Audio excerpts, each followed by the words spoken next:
Hello नमस्कार दोस्तों, स्वागत है आपके अपने यूट्यूब चैनल मेरा क्लासेस में। और जैसे कि आपको पता है कि एमपी असिस्टेंट प्रोफेसर के लिए आवेदन स्टार्ट हो चुके हैं, जिसका हम आवेदन 31 जुलाई 2023 तक कर सकते हैं। लेकिन शुरू से ही हमको एक डाउट था कि इसका जो एग्ज़ाम पैटर्न और सिलेबस क्या रहेगा। 2018 के अकॉर्डिंग हम बात करें तो सिर्फ इसमें मेन सब्जेक्ट से ही क्वेश्चन आने वाले थे, लेकिन इस बार आपका जो एग्ज़ाम पैटर्न है पूरी तरीके से चेंज हो चुका है।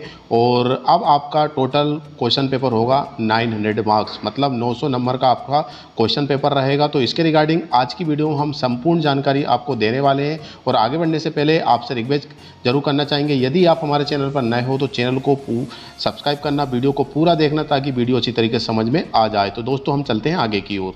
तो जहां पर हम देख सकते हैं कि ऑफिशियल नोटिफिकेशन पर अभी हम आपको लेकर आए हैं मध्य प्रदेश लोक सेवा आयोग सहायक प्राध्यापक परीक्षा 2022 परीक्षा योजना की हम बात करें तो 2018 के अकॉर्डिंग अब जीके का क्वेश्चन भी आपसे पूछे जाएंगे, जिसमें आपका पूरा पैटर्न चेंज हुआ है। और टोटल आपका जो पेपर रहेगा वो 900 मार्क्स का रहेगा, जिसमें प्रथम प्रश्न पत्र की हम बात करें दोस्तों तो जिसमें आपसे मध्य प्रदेश राष्ट्रीय एवं अंतर्राष्ट्रीय स्तर का सामान्य ज्ञान तथा कंप्यूटर का आधारभूत ज्ञान से क्वेश्चन आएंगे, जिसमें आपका 50 क्वेश्चन पूछे जाएंगे प्रथम प्रश्न पत्र। इसमें से एक क्वेश्चन आपका 4 मार्क्स का रहेगा, तो आपके जीके का पेपर 200 मार्क्स का रहेगा, जिसमें आपको सोल्व करने के लिए पूरा 1 घंटे का टाइम मिलेगा। दूसरा प्रश्न पत्र आपका मेन सब्जेक्ट से रहेगा, जो कि 150 क्वेश्चन पूछे जाएंगे। एक क्वेश्चन आपका 4 मार्क्स का रहेगा और इसका टोटल 600 मार्क्स का आपका मेन सब्जेक्ट से क्वेश्चन रहेंगे, जिसमें आपको सोल्व करने के लिए पूरा 3 घंटे का टाइम मिलेगा। टोटल आपका फर्स्ट पेपर और दूसरा पेपर को मिलाकर 200 क्वेश्चन पूछे जाएंगे, जिसमें से टोटल मार्क्स आपके 800 रहेंगे। साक्षात्कार की हम बात करें इंटरव्यू, जिसमें 100 नंबर का आपका इंटरव्यू रहेगा, टोटल आपके हो जाएंगे 900 मार्क्स। तो यदि आपका इंटरव्यू 50 मार्क्स का रहता तो और अच्छा रहता, लेकिन इसको 900 मार्क्स कर मतलब 100 मार्क्स कर दिए हैं। तो आपको ये पेपर क्वालिफाई होने के साथ साथ आपको इंटरव्यू में भी अच्छे खासे मार्क्स लाना होगा, तभी आपका सिलेक्शन हो सकता है।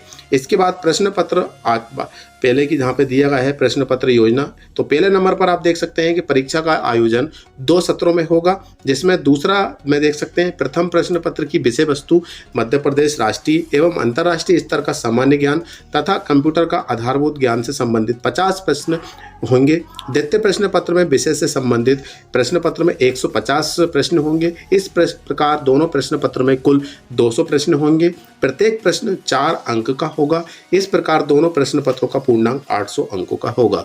तो आपको ऑलरेडी पता ही है कि आपका पहला पेपर जीके का, जिसमें 50 क्वेश्चन पूछे जाएंगे। दूसरा पेपर आपका मेन सब्जेक्ट का रहेगा, जो कि 150 क्वेश्चन पूछे जाएंगे। एक क्वेश्चन आपका 4 मार्क्स का रहेगा और टोटल आपका पूर्णांक होगा वो 800 मार्क्स का रहेगा, जिसमें इंटरव्यू का 100 मार्क्स ऐड कर दिए जाएंगे। तो आपका पूरा 900 मार्क्स का पूरा पेपर हो जाएगा, जिसमें आपका 800 आपका रिटर्न एग्जाम और इसके बाद इंटरव्यू आपका 100 मार्क्स का रहेगा।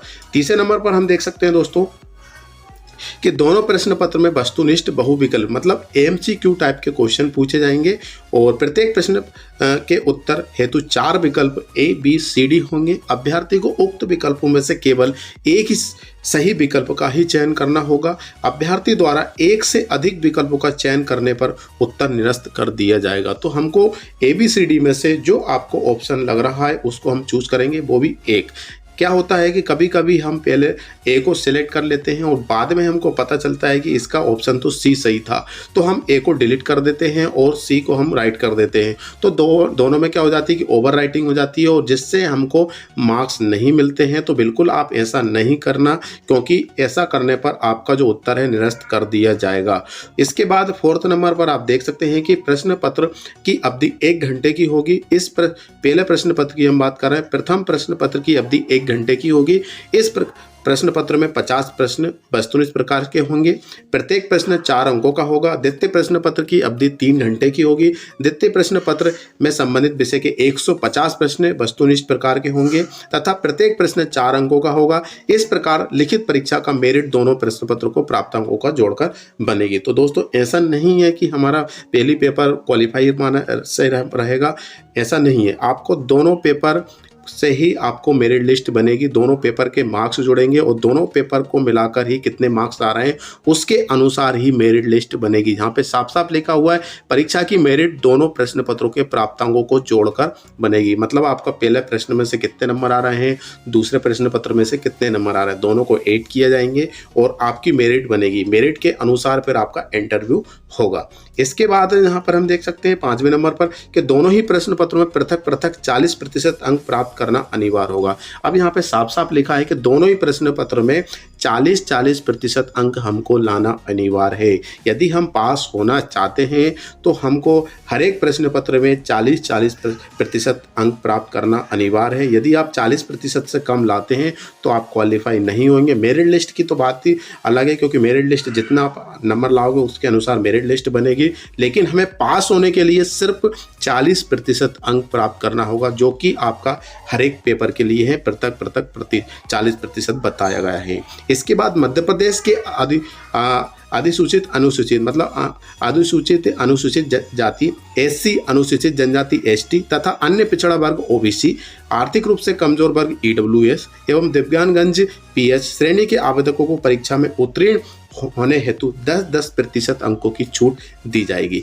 इस प्रकार उक्त श्रेणी के आवेदकों को परीक्षा में उत्तीर्ण होने हेतु प्रत्येक प्रश्न पत्र में पृथक पृथक न्यूनतम 30% अंक प्राप्त करना अनिवार्य होगा। तो ये आप सभी के लिए बहुत ही इंपॉर्टेंट है। जनरल कैटेगरी के लिए हम बात करें और अदर स्टेट के लिए हम बात करें तो 40% अंक लाना होगा पृथक पृथक मतलब अलग अलग प्रश्न पत्र में। और वहीं पे हम बात करें मध्य प्रदेश के मूल निवासी है, यदि आप SC ST OBC EWS PH handicap category से बिलोंग कर रहे हैं तो आपको 10% की छूट मिल जाएगी सभी कैटेगरी को। ओनली आपको मतलब यहाँ पर, और इसके बाद आपको 30% अंक लाना होगा, वो भी अलग अलग प्रश्न पत्र में। 30% अंक आपको GK के पेपर में और 30% अंक आपका मेन पेपर में लाना होगा। तो ये आप सभी के लिए गुड लक चांस है और जहाँ पे 10% की आपको छूट मिल चुकी है। 7वें नंबर पर हम 6वें नंबर पर हम देख सकते हैं कि भाषा संबंधी प्रश्न पत्रों को छोड़कर समस्त प्रश्न पत्र हिंदी एवं अंग्रेजी भाषा में होंगे। जैसे कि भाषा संबंधी मतलब आपका हिंदी सब्जेक्ट का है तो हिंदी में ही होगा, अंग्रेजी है तो अंग्रेजी में ही होगा। बाकी इन दोनों सब्जेक्ट को छोड़कर आपका होम साइंस हो गया, कॉमर्स हो गया, जूलॉजी हो गया, वो दोनों मोड में आपका सिलेबस होगा, जैसे कि आपका हिंदी और इंग्लिश में होगा। तो हिंदी और इंग्लिश दोनों मेन उसी से होगा। बाकी अदर सब्जेक्ट का दोनों भाषा में आपका प्रश्न पत्र पाठ्यक्रम दिया जाएगा। इसके बाद 7वें नंबर पर आपका जहाँ पे देख सकते हैं कि परीक्षा परिणाम के साथ ही अभिलेख प्रेषण हेतु अंतिम तिथि निर्धारित कर परीक्षा में प्रावधिक सफल अभ्यर्थी से उनकी अर्हता से संबंधित सभी अभिलेख प्राप्त किए जाएंगे तथा केवल उन्हीं अभ्यर्थी को साक्षात्कार हेतु आमंत्रित किया जाएगा जो अभिलेखों की सूक्ष्म जांच उपरांत अर्ह पाए जाएंगे। अंतिम निर्धारित तिथि पश्चात आयोग द्वारा अभिलेख स्वीकार नहीं किए जाएंगे। तो जैसे कि आपने जो क्वालिफिकेशन है, जैसे नेट सेट है, PhD है और आप PG हैं, जैसे कि कुछ क्या होता है कि नेट क्लियर है लेकिन PG इनकम्प्लीट है, तो ऐसे में आपका पूरी जो क्वालिफिकेशन है क्लियर तरीके से चेक कर ली जाएगी। जैसे कि आप MP असिस्टेंट प्रोफेसर का एग्ज़ाम पास कर लेते हैं और आपका कोई डॉक्यूमेंट्स इनकम्प्लीट है तो आपको इंटरव्यू के लिए नहीं बुलाया जाएगा। आपको यहाँ पे सूक्ष्म तरीके से जांच की जाएगी, वेरिफिकेशन होगा और इसके बाद यदि आप वहाँ पे एलिजिबिलिटी पाए जाते हैं, क्वालिफिकेशन होने के बाद भी, मेरिट लिस्ट में आने के बाद भी आपको यहाँ से बाहर कर दिया जाएगा यदि आपका जो डॉक्यूमेंटेशन वेरिफिकेशन इनकम्प्लीट रहता है। तो ध्यान रखना, हमारा जो क्वालिफिकेशन है वो तो साथ में है, बाकी हमारा डॉक्यूमेंटेशन भी हमारा पूरा क्लियर होना बिल्कुल अनिवार्य है। तो इस बात का विशेष तौर से ध्यान रखना। 8वें नंबर पर हम देख सकते हैं कि साक्षात्कार 100 अंकों का होगा। साक्षात्कार हेतु कोई न्यूनतम उत्तीर्णता निर्धारित नहीं है। तो इसके लिए कोई भी ऐसा नहीं है कि आपको 30%, 40%, 50%, तो इसके रिगार्डिंग तो अभी यहाँ पे कुछ नहीं बताया गया है, लेकिन आपका 100 मार्क्स का रहेगा।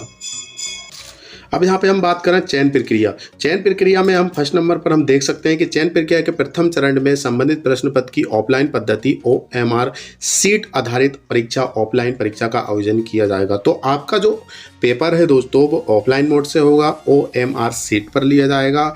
और इसके बाद दूसरे नंबर पर हम देख सकते हैं कि परीक्षा उपरांत परीक्षा में पूछे गए प्रश्नों की प्राप्तिक उत्तर कुंजी तैयार कर आयोग की वेबसाइट www MPPSC.MP.Government पर प्रकाशित 7 दिवस की अवधि में आपत्तियां प्राप्त की जाएगी। इस अवधि के पश्चात प्राप्त किसी भी अभ्यावेदन पर कोई विचार एवं पत्राचार नहीं किया जाएगा। आपत्ति हेतु किया गया शुल्क किसी भी स्थिति में वापस नहीं किया जाएगा। प्राप्त आपत्तियों पर आयोग द्वारा गठित विषय से संबंधित द्वारा आपत्तियों पर विचार कर निम्नलिखित कार्रवाई की जाएगी।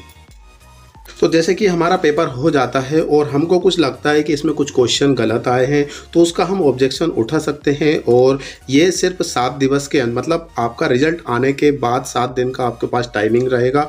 इसमें आप कोई आपत्ति करते हैं तो आप क्या होगा कि आपके इसमें कोई एप्लीकेशन फ़ीस देना होगा, और इसके बाद यदि 7 दिन के बाद कोई आपत्ति दर्ज करना चाहते हैं तो उस पर कोई विचार नहीं किया जाएगा और आपका शुल्क भी वापस नहीं किया जाएगा, ऐसा ही इसमें बताया गया है। तो ये तो हम आपको बाद में बताएंगे, अभी तो सिर्फ हमें एग्जाम देना है। इसके बाद साथ यहाँ पे देख सकते हैं कि 1 नंबर पर एक ऐसे प्रश्न जिनका प्रावधिक कुंजी में दिए गए विकल्पों में से गलत उत्तर दिया गया और विकल्पों में अन्य विकल्प सही है, तब प्रावधिक उत्तर कुंजी को संशोधित किया जाएगा। तो यहाँ पर बता सकते हैं, देख सकते हैं, बिल्कुल साफ साफ लिखा है कि ऐसे प्रश्न जिनका प्रावधिक कुंजी में दिए गए विकल्पों में से गलत उत्तर दिया गया है और विकल्पों में से अन्य विकल्प सही है, तब प्रावधिक उत्तर कुंजी को संशोधित कर दिया जाएगा। तो उसको संशोधित कर दिया जाएगा। और इसके बाद दूसरे नंबर पर हम देख सकते हैं प्रश्न पत्र में अनुवाद की भाषा में भिन्नता की स्थिति में केवल हिंदी अनुवाद ही मान्य होगा, केवल द्विभाषी प्रश्न पत्रों पर लागू। तो यहाँ पर यदि कोई जैसे कि दोनों मोड में पेपर आएंगे तो हमारा हिंदी मोड को ही मान्य दिए जाएंगे। कभी कभी क्या होता है कि उसका ट्रांसलेशन इंग्लिश में होता है तो कुछ गलत मीनिंग निकलता है, तो ऐसे पर विचार नहीं किया जाएगा और उसमें लिखा है कि आपका हिंदी पर ही विचार किया जाएगा। इसके बाद तीसरे नंबर पर हम देख सकते हैं कि ऐसे प्रश्न जिसका दिए गए विकल्पों में से एक से अधिक सही उत्तर है, सही उत्तरों को मान्य किया जाएगा। तो यहाँ पर भी ऐसा ही कुछ दिया है जिसका ऑलरेडी आपको पता ही है कि ऐसे प्रश्न जिसका दिए गए विकल्पों में से एक से अधिक सही उत्तर है तो सभी सही उत्तर को मान्य किया जाएगा। जैसे कि बी 2 ऑप्शन है, जैसे ABCD है, किसी बी भी सही है और सी भी सही है, आपने बी सही किया और किसी ने सी सही किया तो दोनों को उत्तर मान्य किए जाएंगे। और यहाँ पे हम देख सकते हैं 4th नंबर पर ऐसे प्रश्न जिसका दिए गए विकल्पों में से एक भी सही उत्तर ना हो, प्रश्न को प्रश्न पत्र से विलोपित किया जाएगा। अब कभी कभी ऐसा होता है बाय मिस्टेक कि आपके ABCD में से चारों ऑप्शन में से एक भी ऑप्शन सही नहीं है, तो आपको उस प्रश्न के नंबर नहीं मिलेंगे और उस प्रश्न पत्र को विलोपित किया जाएगा। जैसे कि आपका 200 मार्क्स का पेपर 200 आपके क्वेश्चन रहेंगे दोनों प्रश्न पत्र को मिलाकर, तो आपका कितने हो जाएंगे 199 क्वेश्चन हो जाएंगे यदि एक प्रश्न गलत आता है या फिर उसके ऑप्शन नहीं आते। तो 199 के अनुसार यहाँ पर आपका प्राप्तांक दिए जाएंगे, नंबर दिए जाएंगे। इसके बाद यहाँ पर हम देख सकते हैं 5वें नंबर विशेषज्ञ समिति द्वारा समस्त आवेदकों को विचार करने के पश्चात अंतिम उत्तर कुंजी बनाई जाएगी तथा आयोग द्वारा वेबसाइट www.mppsc.mp.government.in पर प्रकाशित की जाएगी। अंतिम उत्तर कुंजी को प्रकाशन के पश्चात अभ्यर्थी को कोई भी आपत्ति पत्र व्यवहार मान्य नहीं किया जाएगा। विषय विशेषज्ञ समिति का निर्णय अंतिम होगा। इसके बाद यदि हम नीचे स्क्रॉल करें तो यहाँ पर आप देख सकते हैं कि उपरोक्त अनुसार समिति द्वारा विलोपित किए गए प्रश्न पत्र को छोड़कर शेष प्रश्नों के आधार पर अंतिम उत्तर कुंजी के अनुसार अभ्यर्थियों का मूल्यांकन कर परीक्षा परिणाम घोषित किया जाएगा। तो जैसे कि हम ऑलरेडी आपको ऊपर बता चुके हैं कि आपको उस नंबर के जो क्वेश्चन में 4 ऑप्शन नहीं है तो उसको वहां से विलोपित कर दिए जाएंगे और उसके मतलब 200 में से एक क्वेश्चन को हटा दिया जाएगा। तो आपके क्वेश्चन कितने हो जाएंगे टोटल 199 हो जाएंगे और उससे से मूल्यांकन किया जाएगा। तीसरे नंबर पर हम देख सकते हैं कि परीक्षा में प्राप्तांक के गुणनाक्रम के आधार पर विभिन्न प्रभावों हेतु विज्ञप्ति रिक्तियों के अधिकतम 3 गुना तक समान अंक प्राप्त करने वाले अभ्यर्थियों को साक्षात्कार में अभिलेख प्रस्तुत करने हेतु प्रावधिक सफल घोषित किया जाएगा। तो जहां पर हम देख सकते हैं कि 3 गुना कैंडिडेट को बुलाया जाएगा, किसके लिए, अब यहाँ इंटरव्यू के लिए, और उसमें से छटती की जाएगी और जो जितनी सीट है उसमें से उनको सिलेक्ट कर लिया जाएगा। 4th नंबर पर हम देख सकते हैं कि साक्षात्कार में अनुपस्थित रहने वाले अभ्यर्थियों को चयन के लिए अनर्ह माना जाएगा। साक्षात्कार के लिए आवेदकों को बुलाने के संबंध में आयोग का निर्णय अंतिम होगा। यह निर्णय आयोग की वेबसाइट www.mppsc.mp.government पर उपलब्ध रहेगा। अभ्यर्थी समय पर आयोग की वेबसाइट पर अवलोकन करते रहें। तो आप क्या है कि कोई भी कैंडिडेट ऐसा होता है कि कभी बाई चांस नहीं पहुंच पाता है तो वह वहाँ पर आप देख सकते हैं कि उसको बाहर कर दिया जाएगा, मतलब उसकी जो क्वालिफिकेशन निरस्त कर दी जाएगी, उसमें साफ साफ लिखा है ना। आर का मतलब वही होता है। और इसके बाद अभ्यर्थी समय पर आयोग की वेबसाइट पर अवलोकन करते रहना। जैसे कि हम आपको इन्फॉर्मेशन दे रहे हैं तो बिल्कुल आप चैनल पर बने रहो, या फिर आप दूसरे चैनल पर बिलोंग कर रहे हो तो वहाँ से आप बने रहो, वेबसाइट से देख रहे हैं तो वेबसाइट पर भी आप अच्छे तरीके से विजिट बराबर करते रहो। तो उनके अनुसार हम आपको वैसी तो जानकारी बराबर देते रहेंगे।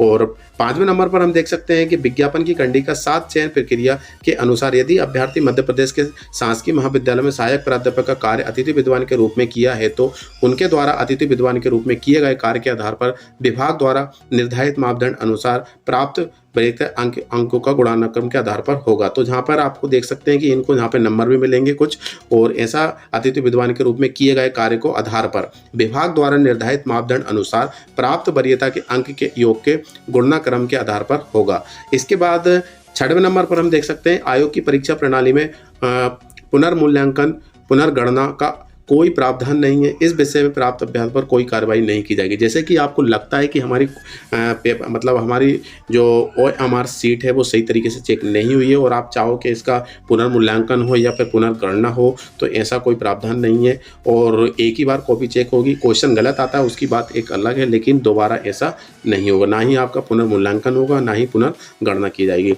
इसके बाद हम नीचे स्क्रॉल करें तो जहाँ पे आपका सिलेबस दिया गया है, पाठ्यक्रम प्रथम प्रश्न पत्र, यहाँ पे देख सकते हैं कि मध्य प्रदेश राष्ट्रीय एवं अंतर्राष्ट्रीय स्तर का सामान्य ज्ञान तथा कंप्यूटर का आधारभूत ज्ञान।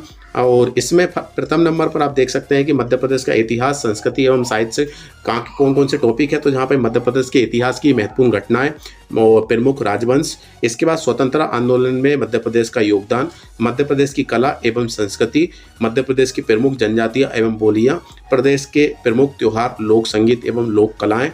इसके बाद मध्य प्रदेश के प्रमुख साहित्यकार एवं उनकी रचनाएं, मध्य प्रदेश के प्रमुख पर्यटन स्थल, मध्य प्रदेश के प्रमुख व्यक्तित्व। इसके बाद दूसरे नंबर पर हम देख सकते हैं मध्य प्रदेश का भूगोल, जिसमें मध्य प्रदेश के वन, पर्वत तथा नदियां, मध्य प्रदेश की जलवायु। इसके बाद मध्य प्रदेश के प्राकृतिक खनिज संसाधन, ऊर्जा संसाधन, परंपरागत एवं गैर परंपरागत। इसके बाद मध्य प्रदेश की मुख्य सिंचाई एवं विद्युत परियोजनाएं। इसी तरीके से बहुत सारे टॉपिक्स दिए गए हैं पहले पेपर की, और वीडियो को डिस्क्रिप्शन में इसकी लिंक मिलेगी, आपको डाउनलोड करके आप अपनी स्टडी स्टार्ट कर सकते हैं। अब यहाँ पे हम देख सकते हैं ये हिंदी मोड में था ऊपर, अब यहाँ पे इंग्लिश मोड में भी दिया गया है। Syllabus paper first, general knowledge of Madhya Pradesh, national and international level and basic knowledge of computer. इसके बाद history, culture and literature of MP, जिसमें भी सेम टू सेम टॉपिक्स है, ऐसा नहीं है। इसके बाद ज्योग्राफी ऑफ मध्य प्रदेश है, जिसमें forest, mountain and reverse of MP, climate of MP।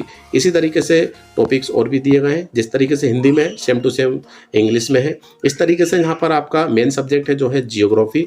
यहाँ पे हम सहायक प्राध्यापक परीक्षा 2022 पाठ्यक्रम सिलेबस भूगोल ज्योग्राफी। यहाँ पर हम देख सकते हैं कि यहाँ पे यूनिट फर्स्ट दे रखी है ज्योग्राफी थॉट, और इसी तरीके से इसको ट्रांसलेट किया गया है हिंदी में। इकाई 1 भौगोलिक विचारधारा का इतिहास, प्राचीन काल में भौगोलिक विचारों का विकास, आधुनिक भूगोल के विकास में जर्मनी तथा फ्रांसीसी संप्रदाय का योगदान, भूगोल में ब्रिटिश तथा अमेरिकन संप्रदाय का योगदान, भूगोल के बाद भौतिक तथा मानव भूगोल, क्रमबद्ध तथा प्रादेशिक भूगोल।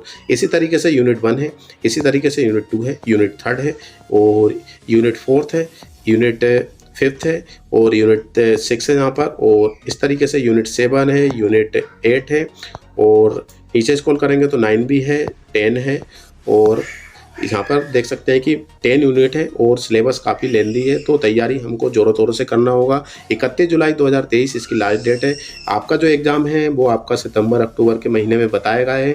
हालांकि कोई डेट फाइनली डिक्लेयर नहीं हुई है, लेकिन इसके रिगार्डिंग कुछ भी नया अपडेट आता है तो बिल्कुल हमें आपको हमारे चैनल के माध्यम से, वीडियो के माध्यम से आप तक जरूर पहुंचाएंगे। तो दोस्तों उम्मीद करते हैं कि आपका सारा डाउट अब क्लियर हो गया होगा। अब एक भी डाउट नहीं है। अब सिर्फ हमको क्या करना है वो है हमको स्टडी करना है, पहले पेपर की, दूसरे पेपर की। इसके बाद आपका जो इंटरव्यू होगा वो बात की कहानी है। हमें अभी पहले लेवल को हमें क्लियर करना होगा। तो सभी को मेरा क्लासेस की ओर से गुड लक, थैंक यू। मिलते हैं दोस्तों नई वीडियो के साथ, नए टॉपिक के साथ। जब तक के लिए जय हिंद, जय भारत।